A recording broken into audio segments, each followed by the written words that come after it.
kali tahun baru, kita confuse. Sama ada pertama kita rasa gagal laksanakan azam yang lama, ataupun azam tahun baru kita adalah sekadar meneruskan azam yang lama, ataupun langsung kita tak tahu apa azam kita. Salah ke? Itu dia Amin Idris kata, salah ke kalau kita tak ada azam ni sebenarnya Ismail? Kita akan bicarakan sama ada azam baru ataupun azam lama. Saya teringat sebuah penulisan yang ditulis oleh seorang penulis yang terkenal, T.S. Eliot, mengatakan at the very end is the very beginning. Jadi maknanya setiap pengakhiran itu adanya kita kata permulaan. Jadi mungkin azam itu sebagai permulaan kepada sesuatu yang sudah berakhir untuk kita memulakan sesuatu yang baru. Jadi kita nak terus saja bersama dengan tetamu kita, Syafiqah. Ya, kita nak bersama dengan Tuan Haji Hushim Haji Saleh, kaunselor berdaftar. Assalamualaikum, selamat pagi. Waalaikumsalam warahmatullahi wabarakatuh. Apa khabar? Syafiqah dan juga Ismail. Sihat, Alhamdulillah. Tapi itulah Tuan Haji, macam tadi kalau kita dengar Amin Idris pun cakap, salah ke kalau tak ada azam? Sebab selalunya bila orang tanya pada kita, apa azam tahun baru? Kadang-kadang ada orang tu pun dia tak tahu apa azam dia. Macam tapi rasa salah sangat bila tak ada azam tu. Bagaimana Tuan Haji? Okey, itu sebenarnya kita kata azam ataupun tak ada azam. Kadang-kadang memang kalau kita tanya seorang tu dia kata tak tahu. Tak tahu, dia cakap tak tahu. Maknanya dia masih lagi kata orang tu. Saya nak beritahu kat sini, personality manusia berbeza-beza. Personality manusia berbeza-beza. Ada orang dia sudah ada kata orang tu di awal tahun macam ni dia dah ada azam dia. Azam baru. Sebab apa? Kalau azam ada orang dia dah kata orang daripada tahun lepas ke tahun ni dia sama je. Dia punya kata pemikiran dia dan juga kita punya dia punya kata orang tu cara berfikir dan juga hala tuju dia dan sebagainya. Tapi ada orang dia ingin memperbaiki. Sebab tu dia melibatkan soal the trait personality seorang tu. Trait personality seseorang itu. Bagaimana dia nak berubah. Kalau dia nak berubah, maka dia perlu melakukan kita kata perubahan. Tapi yang bagus-bagus, azam katakan yang lepas-lepas tu bagus-bagus, kekalkanlah. Tapi kalau untuk memperbaiki, maka seseorang itu perlu dia memperbaiki dan menanam azam yang baru dengan cara iaitu memfokus kepada apa yang perlu ingin dicapai pada tahun baru ini. Itu dia. Tuan Haji, untuk kita bercakap secara realistik tempoh 12 bulan itu apa yang boleh dilakukan? Mungkin secara perbandingan yang adil, tempoh 12 bulan itu boleh melahirkan seorang lagi anak. Tempoh 12 bulan itu boleh melangsungkan perkahwinan. Tempoh 12 bulan boleh membeli sebuah rumah atau membeli sebuah kereta. Tetapi untuk realistically, apakah yang boleh dilakukan untuk kita merancang dalam tempoh 12 bulan? Teringin ke Ismail? Ada beberapa perkara tu yang saya teringin lah. Nak menimang anak tu memang teringin lah. InsyaAllah kalau ada rezeki. Itu betul apa yang Ismail cakap tu betul. Kalau misalnya Syafiqah kan dalam masa tahun ni ada orang dia berazam untuk dapat seorang anak. So itu memang azam. Kan ada orang dia tak nak anak, dia kata dia nak lagi 3 tahun. Saya sebagai kaunselor kan, datang jumpa saya yang baru-baru kahwin ni ramailah, Haji kami kahwin, kami nak lagi 3 tahun baru dapat anak. Tapi ada juga yang cakap apa, okey tahun ni target kita nak dapat anak. Jadi sebenarnya azam tu sebenarnya dia bergantung kepada kita punya behind kita punya mind kita. Dalam belakang pemikiran kita tau. Macam mana kita berfikir, apa azam kita. Jadi dalam masa 12 bulan ni Ismail dan juga Syafiqah dan juga semua penonton-penonton sekalian, sebenarnya kita boleh merancang. Sebab tu yang penting sekali dalam azam ini ialah kita naklah tahu yang pertama sekali ialah mengurus masa. Masa tu nombor 1. Nombor 2 ialah kita mesti ada iaitu the self-discipline. Disiplin kendiri itu kita kena susun betul-betul. Kemudian kita susun kita punya target kita. Setiap orang mesti ada objektif kita, target kita, apa tujuan kita. Okey, bulan Januari apa aku nak capai, bulan Februari apa dia, bulan Mac apa dia dan seterusnya. Nampak? Kalau orang ada azam lah. Orang tak ada azam ni dia tak ada. Sebab tu ramai orang yang tak ada azam ni biasanya hidup dia kata orang tu macam santai-santai, relax dan tidak ada perubahan. Minta maaf cakap lah ramai orang yang jumpa saya buat kaunseling biasanya datang kerana apa? Inilah nak belajar tentang Haji. Saya nak fokus. Apa saya nak buat dan apa sebenarnya saya nak mencapai matlamat saya. Tak kira lah seorang ahli perniagaan, seorang misalnya pelajar, seorang misalnya kita kata orang yang terlibat dengan aktiviti-aktiviti contoh minta maaf kan, aktiviti-aktiviti yang sosial yang tak sihat, dia ingin berubah. Jadi sebenarnya azam tu perlu ada pada setiap individu. Dan mesti ada target tu dia, 12 bulan macam kata Ismail tadi kan. Kita mesti ada azam kita 12 bulan. Sebab apa? Kita tengok 12 bulan ni sekejap je. Ya. Nampak tu, tengok. Kita rasa tahun 2022 sekejap baru. Betul. Dah masuk 2023. Kan macam tu. Betul. Bagaimana pula Tuan Haji melihat apabila ada orang yang melakukan azam ataupun ada azamnya tetapi mengikut trend atau terikut-ikut apa yang orang lain nak buat. Kalau orang ni kata azam saya tahun hadapan nak bercuti 10 negara, dia pun nak juga bercuti 10 negara. Tidak melihat kepada keupayaan diri sendiri. Tapi sebelum Tuan Haji menjawab soalan itu, saya juga ingin membawakan kepada semua penonton Selamat Pagi Malaysia untuk menghubungi kami di 03-2282-9841 sekiranya ada sebarang persoalan ataupun anda ingin berkongsi apakah azam tahun baru anda bersama dengan Tuan Haji. Jadi Tuan Haji berbalik kepada persoalan saya tadi. Bagaimana Tuan Haji trend ini?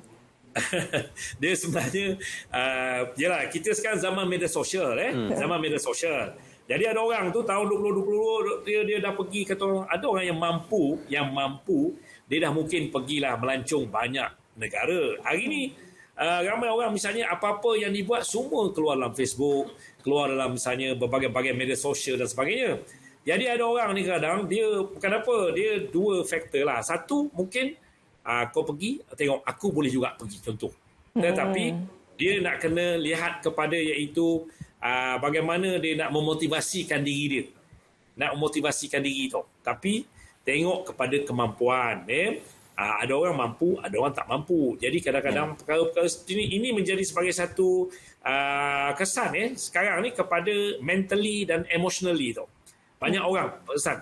Bila kata kita kata di media sosial dah tunjuk dah, aku pergi melancong sana, aku melancong sini. Jadi macam kata Syafiqah tadi lah, ada orang juga tahun ni aku nak pergi, dia lebih sikit lah, 12 aku nak pergi, contoh. Jadi itu sebenarnya salah satu cara Syafiqah dan Ismail ialah untuk memotivasikan diri sendiri. Ada satu cara untuk memotivasikan diri sendiri. Dan ada juga kemungkinan dia berusaha, dia kerja kuat dan akhirnya dia mencapai matlamat tu. Baguslah kalau macam tu. Ada azam tu ada. Setiap orang ada azam. Macam kata pelajar lah kan, nak ambil SPM, dia nak 8A, 11A. Azam dia. Tapi bila dia usaha tu, dia dapat 6A saja. Okey lah. Tapi azam tu dah ada. Mana maksud saya di sini ialah kita mesti ada azam yang baru. Tiap-tiap tahun mesti ada azam yang baru. Barulah kita boleh, kata orang tu, mencapai matlamat hidup kita yang positif di dunia ini. Nampak tu? Sebab itulah kita kena ada azam. Sebab bila ada azam barulah datangnya motivation, adanya motif dan juga action. Jadi barulah kita boleh sama-sama mencapai azam tersebut. Sebenarnya? Kita harapkan kita walk the talk lah. Jangan cakap saja. Sebab kalau cakap saja tak ada guna pun Tuan Haji. Cuma inilah. Saya teringat pernah dikatakan you are your own competitor ataupun you are your own enemy. Jadi untuk bersaing itu bukan kita bersaing dengan orang lain, tetapi kita memperbaiki diri kita supaya lebih baik daripada tahun sebelumnya. Dan jeda masa itu juga bergantung pada individu itu sendiri. Jadi bagaimana untuk memberi masa kepada setiap individu supaya ia berubah itu tidak boleh drastik, tetapi slowly, gradually dan juga perlahan-lahan, Tuan Haji. Dia sebenarnya Ismail dan juga Syafiqah, dia tengok kepada kemampuan dan juga kata orang tu kekuatan dari segi dalaman seseorang. Bagaimana? Sebab kita ni dalam diri kita ada monolog. Kita ada monolog tau. Kita akan bercakap dalam diri kita, mungkin Ismail lain monolog dia, Syafiqah lain, saya lain tau. Dan ramai lagi luar sana berbeza-beza, tak sama. Ada saya monolog menyanyi Tuan Haji. Ada orang dia monolog menyanyi. Tapi ada orang macam kata, okey, aku hari ni bulan ni aku nak buat apa, contoh kan. Misal contohlah orang misalnya dalam bidang perniagaan, bisnes kan. Okey, macam aku nak target bulan ni berapa target aku. Contoh. Dan dia akan bekerja bersungguh-sungguh dan dia akan bercakap dalam diri dia sendiri. Sebab apa? Yang penting ialah bagaimana kita nak drive diri kita. Bagaimana kita nak drive. Sebab apa? Dalam Al-Quran pun Allah berfirman bahawa Allah tidak boleh mengubah nasib seorang tu, melainkan orang tu sendiri mengubah nasib dia. Jadi kalau kita nak ubah diri kita ni, kita kena monolog dalam diri kita. The self-talk dipanggil. The self-talk, kita bercakap dalam diri kita, aku nak buat apa untuk diri aku, Kan? Jadi kita mesti ada azam dalam diri kita. Memang ada yang azam tu ada orang dia tulis macam ni, ada. Kan? Ada orang dia tak tulis. Tapi ada orang misalnya dia bercakap je. Tapi macam kata Ismail tadi lah. Yang penting cakap dan buat. Ya. Jangan cakap tak buat. Betul, nanti azam tu menjadi angan-angan semata-mata. Tapi itulah ada yang katakan, angan-angan dan cita-cita itu percuma. Sehingga kan kadang-kadang terlalu tinggi sukar untuk dicapai. Jadi bagaimana sebenarnya untuk kita dapatkan satu azam yang realistik dan juga supaya kita senang untuk mengukur azam itu? Ya. Okey, azam ni sebenarnya yang penting. Kita kata orang tu, semua orang ada angan-angan. Semua orang ada, kita orang tu fantasi. Saya sendiri pun dulu ada fantasi, ada angan-angan juga. Bagaimana nak menjadi seorang kaunselor, nak buka klinik persendirian. Berangan-angan tau. Tetapi yang penting, angan-angan kita tu kita laksanakan. Jangan angan-angan saja. Tapi kita tak laksanakan. Dan kita perlu banyak belajar. Kita perlu kata orang tu memperbaiki diri kita. Memperbaiki diri kita tau. Dari semasa ke semasa. Itu ialah azam sebenarnya. Azam ni sebenarnya ialah kita memperbaiki kelemahan-kelemahan diri kita, menambah baikkan lagi. Ya? Jadi akhirnya dia menjadi sebagai satu, kita kata, modul dalam kehidupan kita. Dan akhirnya kita akan pergi kepada matlamat itu. Dan angan-angan dan azam itu, Syafiqah, janganlah terlalu tinggi. Takut nanti kita tak mampu. Betul. Dan menyebabkan, itu yang sekarang ni banyak orang stres emosi dan stres mental. Stres tau. Sebab target tak capai. Betul. Tu Haji, saya ada soalan untuk itu. Tapi sebelum itu, kita ada pemanggil Rudi dari Melaka. Hello. Selamat pagi. Selamat pagi. Ya. Selamat tahun baru. Selamat tahun baru. Ya, silakan. Silakan Cik Rudi. Okey. Alhamdulillah. Azam saya target untuk sampai tahun awal tahun. Tapi dah sampai pun. Sebelum awal tahun dah sampai pun azam saya. Wah. Bulan 11 tu dah sampai dah. Saya tak sangka. Okey, apa azam Rudi tu? Bila sampai 2 bulan masa tahun baru tu, saya dapat tawaran dapat sebuah syarikat. Dia kata kerja dengan saya kami akan naikkan pangkat you. Okey. Alhamdulillah. Tahniah. Alhamdulillah. Saya sujud depan sebab saya ada saya menangis. Allahu Akbar. Itulah kehendak, itulah apa yang kita mahukan. Ya. Kalau kita tak berusaha, takkan capai. Ya. Rudi. Saya akui, saya dah banyak melalui kegagalan. Ya. Encik Rudi, mungkin boleh dikongsikan. Kena maki hamun. Sampai mungkin tidak kena ludah. Betul. Ini bukan rekaan, tapi ini apa yang saya alami. Tapi kegagalan dan semua itu, semua adalah kekuatan untuk diri you. Itu dia Ustaz. Terima kasih kepada pengacara dan saya cari selamat tahun baru kepada semua. InsyaAllah. Terima kasih. Terima kasih. Selamat tahun baru Encik Rudi. Tahniah sekali lagi kami ucapkan. Awal lagi dah capai rezeki itu. Mungkin itu perjalanan beliau sendirilah yang mengalami kesukaran dan juga kesusahan terlebih dahulu sebelum berjaya mencapai rezeki yang mungkin tidak dijangka dan juga rezeki yang datang bergolek. Tuan Haji, percaya kepada rezeki Allah, percaya kepada ketentuan Allah Subhanahu Wa Taala itu juga penting. Kerana mungkin walau sedaya mana kita berusaha, kalau bukan rezeki kita maka bukanlah yang tertulis. Tetapi kalau sedaya mana kita berusaha dan kalau kita tidak berputus asa, kalau sudah tertulis maka itulah yang akan diberikan kepada kita. Jadi apa mungkin pandangan Tuan Haji berkenaan tentang isu rezeki ini, Tuan Haji? Saya Ismail dan Syafiqah, saya sebablah.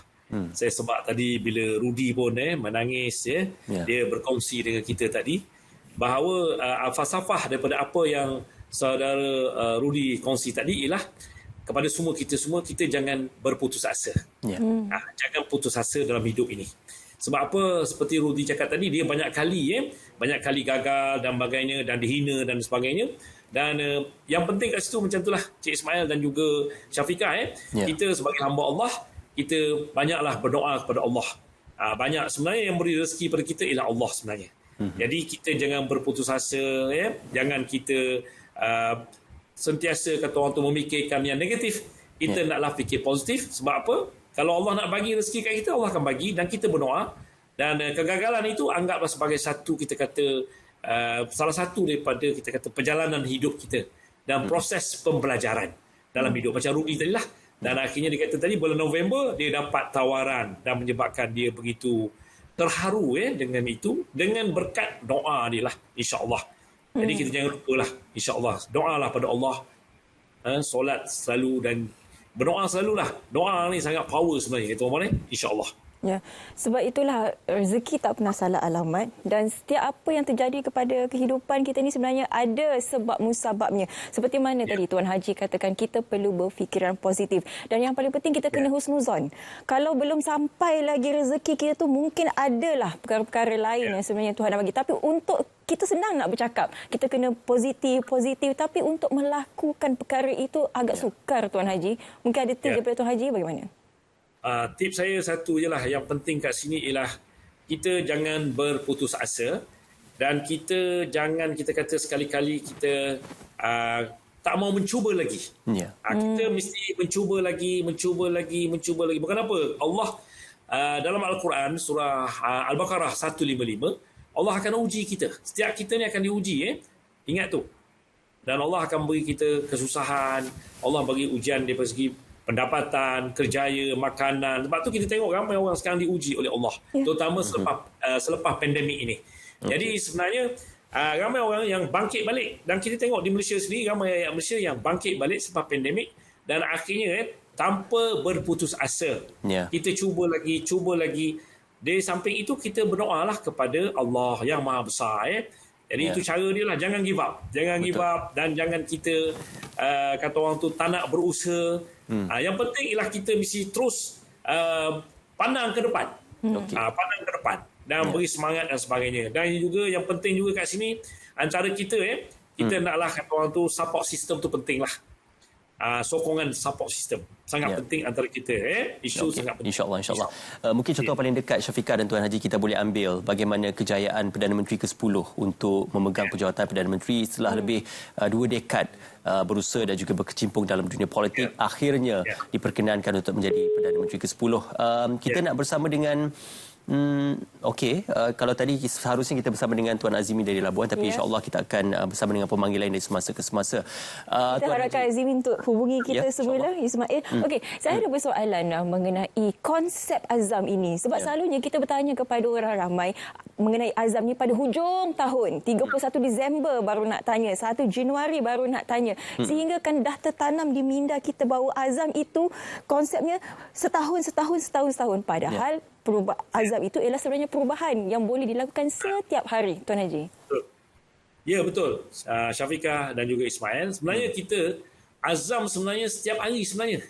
Kalau boleh setiap hari, setiap saat lah, setiap ketika kita kata. Azam tu mesti ada dalam diri kita, dalam pemikiran kita. Kita tak boleh tunggu kata, aku nak azam awal tahun. Itu sebenarnya tidak begitu tepat sebenarnya. Dia mesti, yang tepat sekali ialah azam ni mesti tiap-tiap hari kita mesti berazam. Nak kata mudah macam ni lah. Kalau misalnya semalam kita tak baik, maka esok kita nak buat yang lebih baik lagi. Macam tu tau. Itu azam kita. Aku nak buat lebih baik lagi besok. Lepas tu lusa lebih baik lagi. Jadi sebenarnya tu hari-hari. Kalau 365 hari, kita naklah ada keazaman tu 365. Kita punya keazaman kita. Barulah kita itu dipanggil iaitu berfikir secara rasional, berfikir secara positif, dan kita insya-Allah akan berjayalah di dunia dan juga di akhirat, insya-Allah. Okey. Tuan Haji, kalau kita menemui jalan buntu di sesuatu path ataupun laluan yang kita pilih, apakah mungkin kita boleh menggunakan laluan ataupun jalan yang lain? Kerana kalau berulang-ulang kali kita menemui kegagalan, mungkin ada sesuatu yang silap pada cara kita berusaha ke arah kejayaan tersebut. Jadi, apakah cadangan untuk kita menggunakan laluan, cara ataupun usaha yang lain untuk mencapai kepada objektif yang sama, Tuan Haji? Okey, terima kasih Ismail. Memang satu kata orang tu soalan yang cukup bagus kepada kita. Dan ini biasanya soalan-soalan yang datang jumpa saya lah di klinik saya lah, buat kaunseling. Haji, saya dah buat macam ni gagal, saya buat macam ni gagal, buat macam ni gagal. Jadi sebenarnya dalam kehidupan kita ni sebenarnya banyak ruang dan cara yang Allah beri pada kita. Maka kita naklah kata orang tu, kalau yang dah gagal tu kita cuba yang baru. Dan gagal lagi, kita cuba lagi. Sebab tu yang kata berkaitan percubaan dengan azam itu dia berkait rapat sebenarnya. Berkait rapat tau.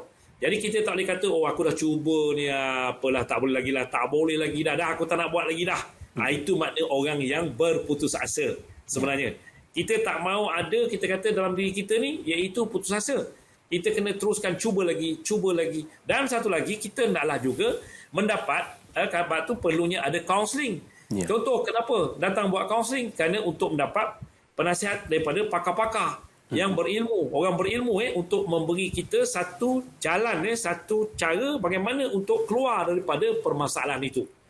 Jadi kalau kita sendiri dah tak boleh, sebab kita kadang minta maaf lah kan, setiap kita ni ada dalam pemikiran kita ni, ada yang kita tak boleh fikir itu saja. Tapi bila kita jumpa seseorang yang pakar dalam satu bidang ini, maka dalam tu nanti akan ada perbincangan-perbincangan dan dia akan keluarlah daripada permasalahan dan akan jumpalah cara baru untuk mencapai kejayaan. Sebenarnya kejayaan boleh dicapai sebenarnya. Jangan susah. Tak ada sesuatu yang kita kata kita akan buntu sebenarnya. Tidak. Tapi yang penting ialah kita hendaklah sentiasa mencari jalan untuk keluar daripada permasalahan itu. Ya. Tuan Haji, betapa pentingnya. Okey, sebelum saya bertanyakan soalan, kita ada seorang lagi pemanggil di talian. Selamat pagi. Encik Yusof dari Perak. Selamat pagi. Selamat pagi. Silakan Encik Yusof. Ya, Encik Yusof. Hello. Ya, selamat pagi. Ya, selamat pagi. Assalamualaikum. Silakan. Ya, saya nak tanyalah ataupun pendapat saya ni. Macam mana saya nak sebagai orang Malaysia nak dapat tanah di Malaysia ni? Apa ni? Boleh ulang semula soalannya, Encik Yusof? Saya nak... Okey. Ya. Tidak mengapa. Tidak mengapa. Terima kasih Encik Yusof dan juga kita membuka juga ruang untuk anda yang ingin berkongsikan pandangan. Tuan Haji, berada di bumi Malaysia yang makmur ini sudah pasti banyak ruang dan juga peluang yang boleh kita ceburi. Banyak ruang rezeki. Bukan hanya bertumpu. Orang kata tidak hanya tertumpu di satu kolam semata-mata. Jadi untuk kita merebut rezeki, bukan merebutlah, mendapatkan rezeki itu, bagaimana kita perlu bijak dalam mencari ruang, peluang dan juga mencari kesempatan yang ada supaya kita tidak menindas orang lain, di masa yang sama kita juga mendapatkan rezeki kita sendiri, Tuan Haji. InsyaAllah, Cik Ismail dan juga Syafiqah. Di Malaysia ni, kita sebenarnya sangat-sangat kata orang tu bersyukur sebab di Malaysia ni ialah untuk kita nak hidup dan juga untuk berjaya dalam suatu kerjaya tu sangat mudah. Kalau tidak bagaimana begitu ramai orang luar datang ke Malaysia untuk mencari rezeki. Yang penting kat sini ialah kita mesti menjadi seorang yang kita kata tadilah berazam, bersungguh-sungguh. Hari ini di Malaysia ni, nak meniaga apa saja boleh sebenarnya. Tapi perlukan kerajinan, perlukan usaha, perlukan kesungguhan. InsyaAllah kita boleh berjaya. Saya cakap terang lah, saya duduk di Lembah Kelang. Kalau Lembah Kelang ni, Selangor ni penduduk 6.5 juta. Bayangkan tuan-puan. Kalau nak meniaga ni, ya Allah tuan-puan. Tapi kita nak berusaha ataupun tidak. Memanglah kata, oh mana saya nak dapat modal, mana saya dapat itu, nak dapat ini. Tapi kita bermula dengan kecil-kecilan dulu. Lepas tu kita akan pergi berazam untuk membaiki. Ramai yang saya buat kaunseling, ramai yang jumpa saya, dulu mula-mula berniaga kecil-kecil je. Tapi akhirnya sebab dia rajin. Yang penting ialah kerajinan, tidak berputus asa. Jangan dengar cakap toksik-toksik ni. Hari ni ramai orang toksik. Kemana? Jadi jangan dengar lah kau berniaga macam ni, mana nak senang gini. Kalau dengar cakap orang, memang kita tak boleh. Satu lagi saya nak beritahu juga dalam berazam ini kadang-kadang yang membunuh karakter kita bukan orang lain, orang yang dekat dengan kita. Yang bunuh karakter kita ni, Syafiqah, Ismail bukan orang lain. Orang yang dekat dengan kita yang bunuh karakter kita bila kita nak ke depan, nak maju. Ni toksik ni zaman sekarang banyak jumpa saya, Haji, kalau dulu panggil membawang tapi ni toksik tau. Kata nak berniaga dekat situ, alah bukan berniaga itu, mana boleh, tak boleh, contoh kan jadi dia akan membunuh. Dia kena ada keberanian, ada kesungguhan sebab negara kita Malaysia ialah sebuah negara yang makmur. aman, damai, tak ada perang, tak ada apa. Alhamdulillah lah.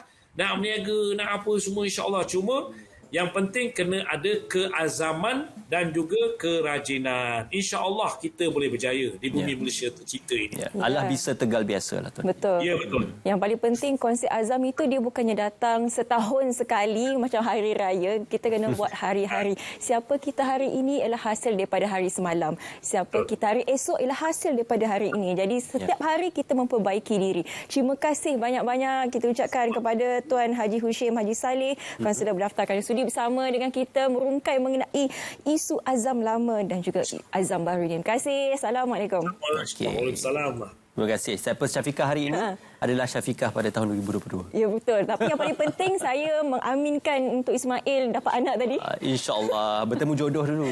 Jodoh dulu Amin. InsyaAllah. Kita doa sama-sama yang terbaik untuk tahun 2023. Kita nak ke berehat seketika. Ya. Dan